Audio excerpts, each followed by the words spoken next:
चलिए, जैसा कि हमने पहली आलमी जंग के इख्तिताम पर देखा, आलमी मंजरनामा मुकम्मल तौर पर बदल चुका था। लेकिन इस तब्दीली के बाद दुनिया में अमन कायम न रह सका। आज के वीडियोस में हम जानेंगे कि दूसरी आलमी जंग कैसे शुरू हुई, कौन से अवामिल थे जिन्होंने इस जंग को जन्म दिया और कौन कौन से ममालिक इसमें शामिल हुए। तो आइए सफर का आगाज करते हैं।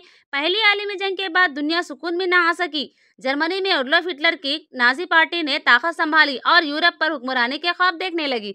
सन 1939 में हिटलर ने पोलैंड पर हमला किया। ये वो लम्हा था जिसने दूसरी आलमी जंग को जन्म दिया।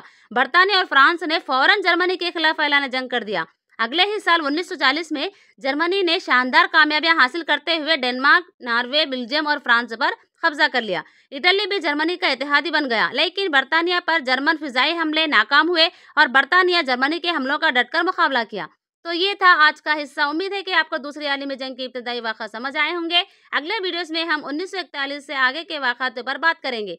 तो हमारे साथ जुड़े रहे, चैनल को सब्सक्राइब करें और बेल आइकन को दबाना ना भूलें। आपको हमारी अगली वीडियोस की नोटिफिकेशन मिलती रहे। शुक्रिया।